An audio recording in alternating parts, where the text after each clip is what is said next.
सिंह ने अपने street vendor policy वाले बयान को लेकर कहा है कि हमारी मंशा बिल्कुल साफ है कि हमें हिमाचल में हितों की रक्षा करनी है। पार्टी की विचारधारा से बाहर जाने का सवाल ही नहीं उठता है। पार्टी की विचारधारा ही हमारी विचारधारा है और पार्टी के आदेशों का पालन करना हमारी जिम्मेदारी है। हमने सिर्फ हिमाचल के लोगों की आवाज उठाई है। इसे सांप्रदायिक रंग देना और किसी दूसरे राज्य से जोड़ना दुर्भाग्यपूर्ण है। इस पे कहा है, मैंने ऐसा कहा है कि इसमें ऐसा नहीं है कि ये कानून लागू नहीं हुआ है। कई जगहों पे इसका कुछ पार्ट लागू हो गया है। कई जगहों पे स्ट्रीट वेंडिंग कमेटी और जोन्स बन चुके हैं। शिमला में भी उसका already ongoing process municipal corporation में है। मंडी में भी कई जगहों पे हो चुका है। मगर जैसा मैंने कहा कि 2023 में ऑनरेबल हाई कोर्ट ने इसमें ये कहा था कि इसको पूर्ण रूप से लागू करने की आवश्यकता है। उसमें कुछ कमियां पाई गई थी।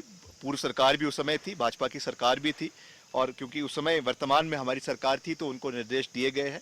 बाकी जैसा मैंने कहा, क्योंकि अभी ये मसला एक लार्जर कमेटी को रेफर किया गया है जो आदरणीय हर्षवर्धन जी के अध्यक्षता में है, तो उनके माध्यम से जब सारे इसमें already as urban development minister I am part of it, Anirudh Singh ji is part of it, and Harshvardhan ji is part of it. There are a few other councillor, legislator also from Congress party also and from the BJP also.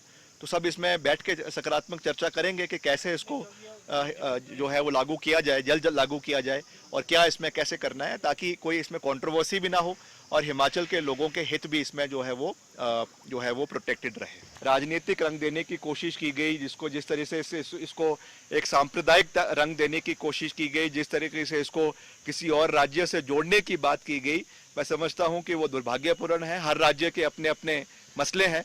Uttar Pradesh बहुत बड़ा राज्य है, उसमें तो 10 हिमाचल बस जाएंगे, उतना बड़ा जो है वो राज्य है।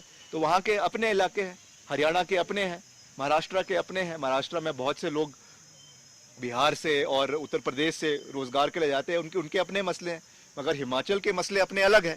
हिमाचल को टूरिज्म पॉइंट ऑफ व्यू से भी देखना है, क्योंकि हम टूरिज्म ओरिएंटेड इकोनॉमी है, और हमको प्रदेश को सेफ इस दृष्टि से भी रखना है कि जब इस तरीके की चीज़ें प्रदेश के अंदर होती है तो टूरिज्म कहीं ना कहीं वो अफेक्ट होता है, और हमारा मेन लाइवलीहुड टूरिज्म के ऊपर डिपेंडेंट है। अगर हम रोज़ इस तरीके की चीज़ें जैसे संजौली में हुई, अगर वो एक रेगुलर फीचर बन जाएगा तो टूरिस्ट भी 10 बारी हिमाचल में आने के पहले सोचेगा कि हम जाएं ना जाएं, कहीं फंस गए, कहीं कुछ और चीज़ें हो गई। तो all of these things have to be taken into consideration. So this is a larger picture जो एक हमारी सोच है। और जैसा मैंने कहा, फाइनल अब क्योंकि इसमें कमेटी स्पीकर महोदय ने बनाई है, तो वहाँ पे ये सब चीज़ें होगी, वहाँ पे इन सब चीज़ों के ऊपर डिस्कशन होगा। सुप्रीम कोर्ट के ऑर्डर पे भी डिस्कशन होगा, हाई कोर्ट के ऑर्डर पे भी डिस्कशन होगा। जो कानून ऑलरेडी बने हुए हैं उसके ऊपर भी विस्तार पूर्वक चर्चा होगा, and then the committee will take a call forward that how it has to be rolled, और क्या इसमें संशोधन करना है, क्या नहीं करना है। अंत में मैं यही कहूँगा कि जहाँ तक जैसा मैंने कहा कि जो पार्टी की विचारधारा है, पार्टी की लाइन है, वो हमारे लिए प्राइम इम्पोर्टेंस है और हम उससे बाहर नहीं जाएंगे। मगर at the same time I would like to reiterate that Himachal के हित भी हमारे लिए उतने ही महत्वपूर्ण है, and I will never compromise with the interest of the people of Himachal Pradesh, because we owe this to the 70 lakh people of the state, and I will till the time I am in public service uplift the morale of the people and do everything possible to protect the interest of the people.